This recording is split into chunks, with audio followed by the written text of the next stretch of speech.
Travel डिजी यात्रा को launch किया गया था 2022 से हमारे एयरपोर्ट्स में ये वितरण भी हुआ है sir. And we have been getting excellent feedback. And माननीय सदस्य जी ने जो पूछा था वो airport feedback mechanism already established है सर। उसके तहत डिजी यात्रा का भी अगर कुछ फीडबैक वो देना चाहते हैं तो वो ज़रूर उसका मैकेनिज्म भी है, दे भी सकते हैं। और अपनी तरफ से भी उसको डिजी यात्रा ऐप को और कैसे इम्प्रूव करें इसके ऊपर भी बहुत अपने मंत्रालय में भी पीरियडिकली हम भी रिव्यू करते हैं सर। हम भी रिव्यू करके इसको कैसे बढ़ावा और दे, हमारी तरह से ये प्रयास लगातार जारी है सर। और इसके बारे में अभी फिलहाल 15 एयरपोर्ट्स में ऑलरेडी ये एस्टैब्लिश्ड है सर। अभी 12 अभी वहाँ पे लॉन्चिंग के लिए अभी तैयार है 12 और एयरपोर्ट में, और 11 और में लगाने की कोशिश भी हम कर रहे हैं सर। अभी जब ये पूरा डिजी यात्रा ये अराउंड 30-40 एयरपोर्ट्स में जब लग जाएगा, 90% of the population of the country or the travelers who are using the airports can use the Digi Yatra app so that they can have contactless travel at the airport, sir.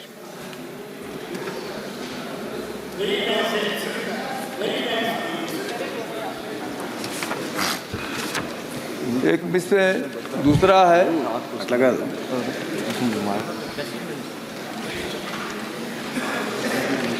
इसमें महोदय, इस पंजीकरण संख्या में वृद्धि की प्रवृत्ति क्या रही है?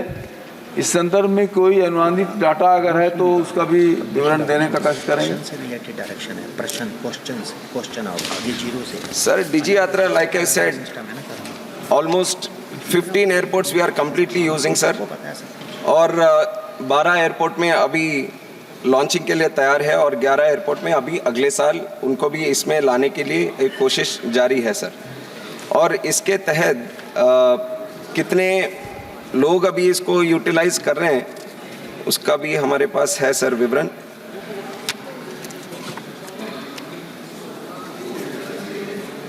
सर उसका मैं डेटा अभी उनको अलग से वो भेजता हूं। रविंद्र शुक्ला जी और रवि किशन जी, अगला हमारे नहीं है। मनीष तिवारी जी। अध्यक्ष जी आपका बहुत बहुत धन्यवाद। अध्यक्ष जी आपके माध्यम से मैं माननीय मंत्री जी से पूछना चाहता हूं।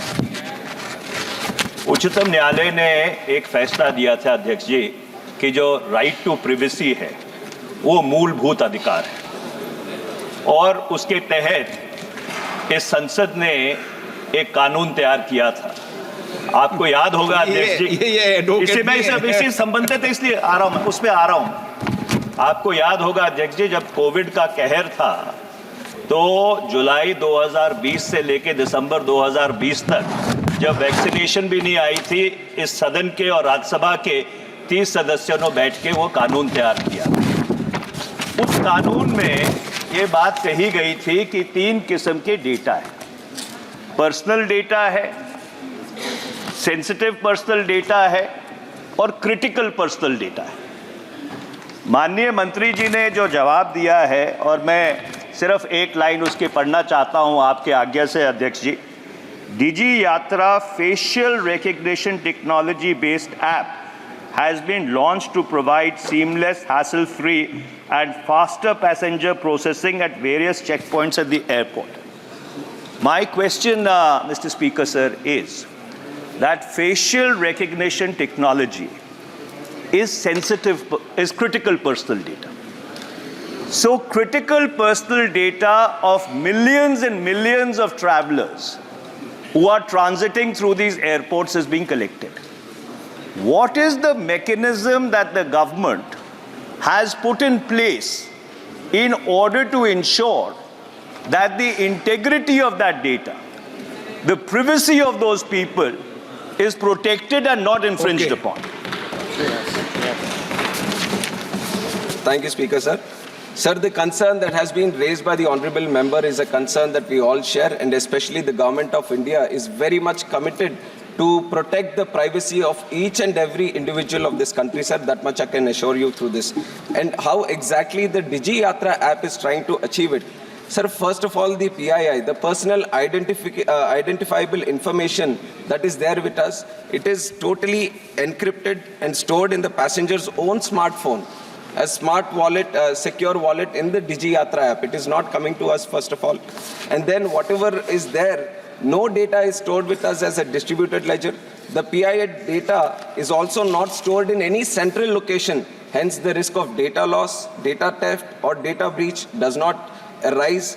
And also, the PII data is shared directly by the passenger and whoever is the verifying agency for a very limited time limit. So after every 24 hours, the data gets purged, sir. It is lost from the system entirely. And whatever data is there, it is data stored in the individual smartphone of the own passenger himself in the app itself. So there is no, so the verifying agency which verifies the data and only gets it. And it is an authorized agency which is enabled by the central government. It verifies and all the data gets purged after this whole process is done. So the data loss, data theft does not arise in the situation of DigiYatra app, sir. Shrimati Supriya Sule. Sir, I appreciate the DG app. It's a very good and a very efficient app. Just in the interest of national security, I'd like to ask the Honorable Minister that when you are traveling anywhere in the national interest connected with the app, is it compulsory for every traveler to carry an Aadhaar card? Suppose I'm traveling on a ticket. So does it either in your app or whenever I travel, does the name have to match each other? Because there's a story in Maharashtra which was very alarming. In Delhi and Bombay, sir, बहुत चिंता के विषय है. There is a passenger who claims, it came in the newspaper, so I'm just bringing that to your notice, कि आदमी ने नाम बदली करके travel किया. तो अगर टेक्नोलॉजी में ऐसे कोई भी जा सकता है, so is that checks and balances? People cannot. So the Aadhaar card is critical for identification, or how will you identify your passenger? So does the name has to match the iCard? What is the technology available, or is it a face identity? Complete clarity, because it's a very alarming national security issue which has happened at Delhi and Bombay Airport. Thank you. And is it a criminal offense if you don't travel with the right name? Like I have mentioned, sir, while we protect the data of each and every passenger, the also national security is a very important aspect. And when we are talking about DigiYatra specifically, the name has to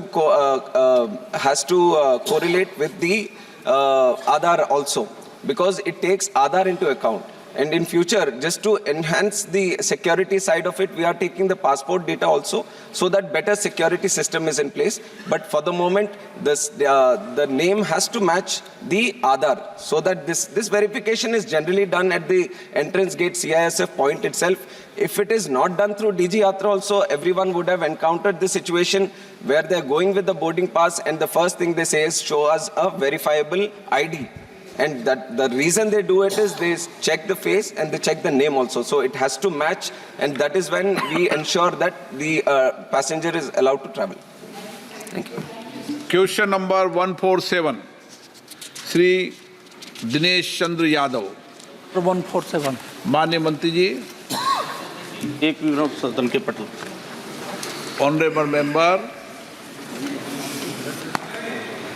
अध्यक्ष महोदय, मेरा प्रश्न Patna Purnia expressway से संबंधित, जो पटना से बिदुपुर, दलसिंह सराय, सिमरी, बख्तियारपुर, उदा, किशनगंज, पूर्णिया तक जाएगी. इसके निर्माण के लिए पिछले लोकसभा में 17वीं लोकसभा में माननीय मंत्री जी आदरणीय गडकरी साहब से 18 मार्च 2021 को मिले थे. अंतोगत्वा इसकी मंजूरी उन्होंने दी और पिछले बजट में उसके लिए राशि का भी प्रावधान किया गया. मैं दिल से और अपने क्षेत्र के लोग से के तरफ से उनको कोटि कोटि धन्यवाद देता हूँ. इसमें मेरा प्रश्न यह है अध्यक्ष महोदय, इसी प्रश्न के जवाब में आया है कि इसके DPR तैयार करने के लिए परामर्शदाता को नियुक्त किया गया है. तो DPR तैयार करने के लिए 28/2/2023 को ही दिया गया था.